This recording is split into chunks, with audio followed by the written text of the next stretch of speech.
बहुत समय पहले की बात है। एक गांव में मनोहर नाम का एक जुलाहा रहा करता था। उसकी कपड़े सिलने वाली मशीन के ज्यादातर उपकरण लकड़ी से बने हुए थे। एक दिन बहुत ज्यादा बारिश होती है, जिस कारण बारिश का पानी उसके घर में भर जाता है। घर में बारिश का पानी भर जाने के कारण उसकी मशीन पूरी तरह से खराब हो जाती है। मशीन खराब हो जाने के कारण मनोहर बहुत परेशान हो जाता है। वो दुखी होकर सोचने लगता है कि अगर जल्द ही उसने अपनी इस मशीन को ठीक नहीं किया तो वह कपड़े सिलने का काम नहीं कर पाएगा और उसके परिवार को भूखा रहना पड़ेगा। ये सोचकर मनोहर जंगल जाने का फैसला कर लेता है ताकि वह अपनी मशीन को ठीक करने के लिए अच्छी लकड़ी काट कर ला सके। फिर मनोहर इस विचार के साथ जंगल की ओर चल देता है। मनोहर पूरा दिन चलता रहता है, लेकिन उसे अपनी मशीन के लिए अच्छी लकड़ी वाला कोई भी पेड़ नजर नहीं आता है। फिर भी मनोहर हार नहीं मानता है और अच्छे पेड़ की तलाश में आगे बढ़ता रहता है। काफी देर चलने के बाद अचानक मनोहर की नज़र एक पेड़ पर पड़ती है, जो काफी ऊंचा, मोटा और हरा भरा था। उस पेड़ को देख मनोहर बेहद खुश होता है और कहता है, हाँ, ये पेड़ काफी अच्छा है। इसकी लकड़ी से मैं अपनी मशीन को फिर से ठीक कर सकता हूँ। इस विचार के साथ मनोहर कुल्हाड़ी उठाकर जैसे ही पेड़ के तने पर मारने के लिए अपना हाथ ऊपर उठाता है, तभी पेड़ की डाल पर एक देवता प्रकट हो जाते हैं। देवता मनोहर से कहते हैं, मैं इस पेड़ पर रहता हूँ और आराम करता हूँ, इसलिए तुम्हारा इस पेड़ को काटना उचित नहीं होगा।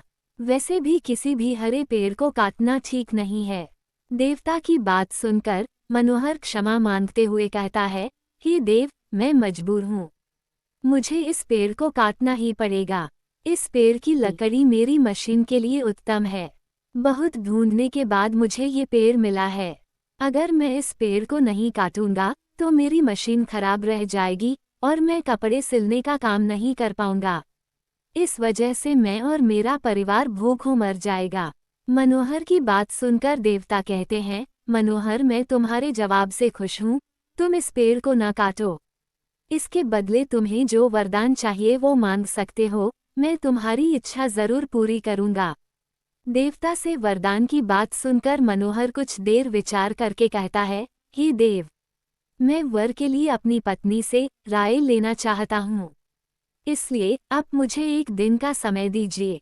मनोहर के आग्रह को देवता मान लेते हैं और उसे एक दिन विचार करने के लिए दे देते हैं। एक दिन का समय लेकर मनोहर अपने घर की ओर चल देता है। रास्ते में उसे उसका मित्र नाई मिलता है। नाई से मिलकर मनोहर उसे देवता की वरदान वाली बात बताता है। उस पर नाई मनोहर को एक राज्य मांगने की सलाह देता है। नाई कहता है कि तुम देवता से वरदान में एक राज्य मांग लो। तुम उस राज्य के राजा बन जाना और मैं उस राज्य का मंत्री बन जाऊंगा। फिर हमें कोई कष्ट नहीं होगा और हम आराम से अपनी जिंदगी बिता पाएंगे। नाई मित्र की बात पर मनोहर कहता है, मित्र, तुम बिल्कुल ठीक कह रहे हो। इस बारे में एक बार मैं अपनी पत्नी से भी पूछ लूं, फिर मैं देवता से वरदान मांग लूंगा। पत्नी से राय मांगने की बात पर नाई कहता है, मित्र, तुम्हारी पत्नी काफी घमंडी और मूर्ख है, इसलिए तुम्हें उससे राय नहीं लेनी चाहिए। ऐसी स्त्री केवल अपने लाभ के बारे में ही सोचती है। इस पर मनोहर कहता है, मित्र, फिर भी वह मेरी पत्नी है, इसलिए मैं उसकी राय एक बार जरूर लूंगा। इतना कहते हुए मनोहर अपने घर की ओर बढ़ जाता है। घर पहुंचकर मनोहर जंगल में घटी पूरी घटना अपनी पत्नी को बताता है। देवता से वरदान मिलने की बात सुनकर मनोहर की पत्नी कहती है, राज्य मांगकर कोई लाभ नहीं। राजा की कई जिम्मेदारियां होती हैं, वो कभी सुख से अपना जीवन नहीं बिता पाता है। राजा राम और राजा नल भी तो राज्य के होते हुए जिंदगी भर दुख में जिए। आप 2 हाथ से इतने अच्छे कपड़े सिलकर ठीक ठाक कमा लेते हैं। ऐसे में अगर आपके 2 सिर और 4 हाथ हो जाएं, तो आप 2 गुने कपड़े सिल पाएंगे। इससे कमाई भी 2 गुनी हो जाएगी और आपका मान भी समाज में बढ़ेगा। पत्नी की यह बात मनोहर को समझ आ जाती है और वह देवता से वरदान मांगने जंगल की ओर चल देता है। जंगल पहुंचकर वह दोबारा देवता से मिलता है। देवता मनोहर को देखकर कहते हैं कि मनोहर, मांगो, क्या वर मांगना है तुम्हें। मनोहर देवता से कहता है, हे देव, आप मुझे 2 सिर और 4 हाथ दे दीजिए। देवता मनोहर की यह बात सुनकर पूछते हैं कि तुम 2 सिर और 4 हाथ का क्या करोगे? तब मनोहर बताता है कि 2 सिर और 4 हाथ होने पर वह 2 गुना कपड़े सिल पाएगा, जिससे उसकी कमाई पहले से अधिक हो जाएगी। मनोहर की यह बात सुनकर देवता मुस्कुराते हैं और मनोहर को वरदान दे देते हैं। देवता का वरदान पाकर मनोहर को 2 सिर और 4 हाथ हो जाते हैं। वरदान पाकर मनोहर बहुत खुश होता है और अपने घर की ओर चल देता है। मनोहर जैसे ही अपने गांव पहुंचता है तो गांव में खेल रहे बच्चे उसे देखकर डर जाते हैं। वो सब उसे एक राक्षस समझते हैं। तभी कुछ गांव वाले हाथों में पत्थर लेकर मनोहर पर हमला कर देते हैं और मनोहर की मौत हो जाती है। जब मनोहर की मौत की खबर मनोहर की पत्नी को होती है तो वह फौरन मनोहर को देखने वहां पहुंच जाती है। मनोहर की लाश देख उसकी पत्नी रोने लगती है और कहती है कि ये सब मेरी गलती है। मैंने ही उनसे देवता से 2 सिर और 4 हाथ मांगने के लिए कहा था। अगर ऐसा ना होता तो आज मनोहर को कोई राक्षस न समझता और वे जिंदा होते। इस कहानी से हमें ये सीख मिलती है कि बिना सोचे विचारे किया गया कोई भी काम हमेशा दुखदायी होता है। दोस्तों, कहानी अच्छी लगी हो तो इसे लाइक करें, शेयर करें और चैनल को सब्सक्राइब जरूर करें। धन्यवाद।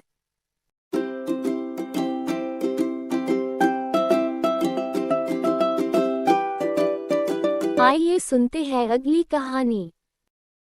वर्धमान नामक शहर में एक कुशल व्यापारी रहा करता था।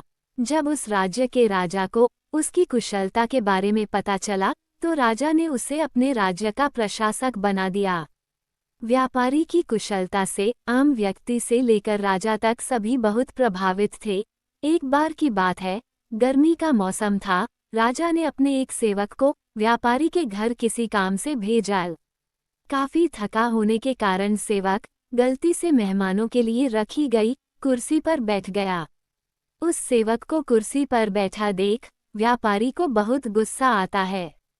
गुस्से में व्यापारी उस सेवक का उपहास कर वहां से भगा देता है।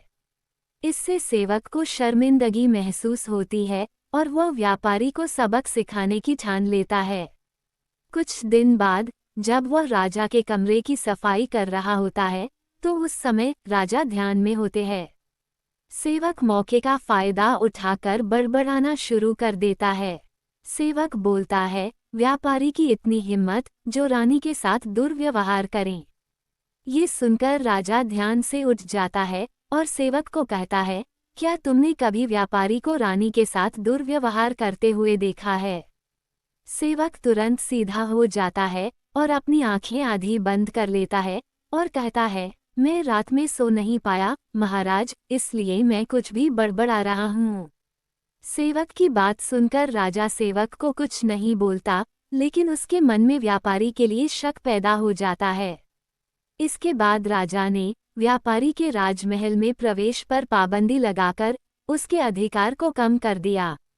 अगले दिन व्यापारी किसी काम से राजमहल में आता है तो उन्हें पहरेदार दरवाजे पर ही रोक देते हैं। पहरेदार का ये व्यवहार देखकर व्यापारी को आश्चर्य होता है। वहीं पास में खड़ा राजा का सेवक हंसने लगता है और जानकर व्यापारी के सामने पहरेदार से कहता है, क्या तुम्हें पता नहीं तुमने किसको रोका है? ये बहुत ही प्रभावशाली व्यक्ति हैं जो तुम्हें यहाँ से बाहर निकलवा सकते हैं। इन्होंने मुझे भी अपने घर से निकलवा दिया था। सेवक की उन बातों को सुनकर व्यापारी को सब समझ में आ जाता है और वो उस सेवक से माफी मांगता है। साथ ही वह उस सेवक को अपने घर दावत के लिए आमंत्रित करता है। व्यापारी ने सेवक को बड़े विनम्र भाव से भोज कराया और कहा कि उस दिन मैंने जो भी किया वह गलत था। व्यापारी से सम्मान पाकर सेवक खुश होता है और कहता है, आप परेशान न हो, मैं राजा से खोया हुआ सम्मान आपको जल्दी वापस दिलाऊंगा। उसके अगले दिन राजा जब दोबारा ध्यान में होता है तो सेवक कमरे की सफाई करते हुए फिर से बड़बड़ाने लगता है और कहता है, हे भगवान, हमारे राजा इतने भूखे होते हैं कि गुस्लखाने में स्नान करते हुए भी खीर खाते रहते हैं। इस बात को सुनकर राजा ध्यान से उठकर सेवक से क्रोध में कहते हैं, मूर्ख सेवक, तुम्हारी इतनी हिम्मत कि तुम मेरे बारे में ऐसी बात करो। राजा के क्रोध को देखकर सेवक फिर से आधी आंखें बंद करने का नाटक करता है और कहता है, महाराज, रात को मैं ठीक तरह से सो नहीं पाया, इसलिए कुछ भी बड़बड़ा रहा हूँ। फिर राजा सोचने लगता है, अगर ये सेवक मेरे बारे में मेरे ही सामने इतना बड़ा झूठ बोल सकता है तो उस व्यापारी के बारे में भी झूठ ही बोल रहा होगा। यानी कि ये नींद में इसी तरह की बेतुकी बातें करता है। अगले ही दिन राजा ने व्यापारी को महल में बुलाया और उन्हें उनसे छीने हुए सभी अधिकार वापस दे दिए। हमें इस कहानी से यह सीख मिलती है कि किसी को छोटा समझकर उनका मजाक नहीं उड़ाना चाहिए, सभी का सम्मान करना चाहिए। किसी को नीचा दिखाने से एक ना एक दिन खुद भी अपमान का सामना करना पड़ता है। दोस्तों, कहानी अच्छी लगी हो तो इसे लाइक करें, शेयर करें और चैनल को सब्सक्राइब जरूर करें। धन्यवाद। आइए सुनते हैं अगली कहानी। एक समय की बात है। एक जंगल में एक पर्वत की गुफा में एक शेर रहता था। वह बड़ा ही खूंखार था। वो हर दिन अपनी गुफा से केवल शिकार करने के लिए बाहर निकलता था और पेट भरने के बाद वापस गुफा में जाकर सो जाता था। एक दिन न जाने कहां से उसकी गुफा में एक चूहा आ गया और वह भी वहीं एक बिल बनाकर रहने लगा। एक रोज जब शेर गुफा में सो रहा था, तभी चूहा अपने बिल से बाहर निकला और उसके बालों को कुतरकर वापस बिल में चला गया। शेर की जब नींद खुली तो उसने देखा कि उसके बाल कुतरे हुए थे। वह गुस्से से आग बबूला हो गया। उसने चूहे को कई बार पकड़कर उसे मारने का प्रयास भी किया, लेकिन चूहा था कि हाथ ही नहीं आता था। हर बार वह भागकर अपने बिल में छिप जाता था। अंत में शेर को एक युक्ति सूझी। उसने सोचा कि क्यों न चूहे को मारने के लिए इसका परम शत्रु लाया जाए। वह जंगल गया और बहला फुसलाकर एक बिल्ली को अपनी गुफा में लेकर आया। इसके बाद से जब भी शेर सोता या आराम करता था, बिल्ली पहरेदार की तरह शेर की निगरानी करती थी। वहीं शेर भी हर दिन बिल्ली के खाने के लिए ताजे ताजे मांस लाता था।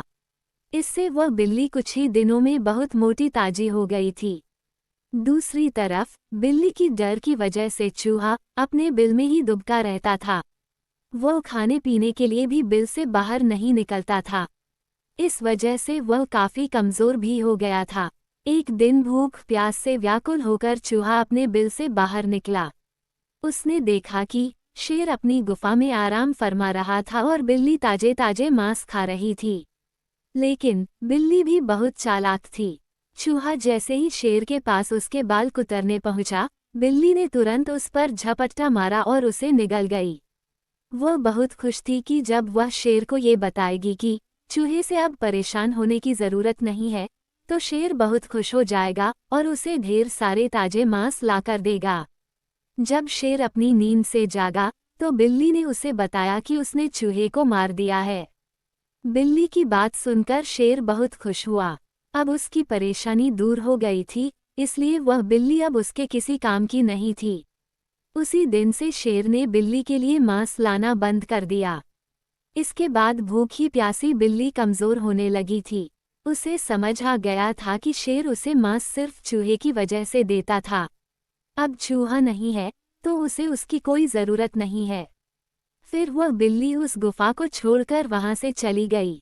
शेर, चूहे और बिल्ली की कहानी से हमें ये सीख मिलती है कि अपना काम निकल जाने के बाद हर कोई पराये की तरह व्यवहार करने लगते हैं। इसलिए कभी किसी के अधिक मोह में न पड़े। दोस्तों, कहानी अच्छी लगी हो तो इसे लाइक करें, शेयर करें और चैनल को सब्सक्राइब जरूर करें। धन्यवाद।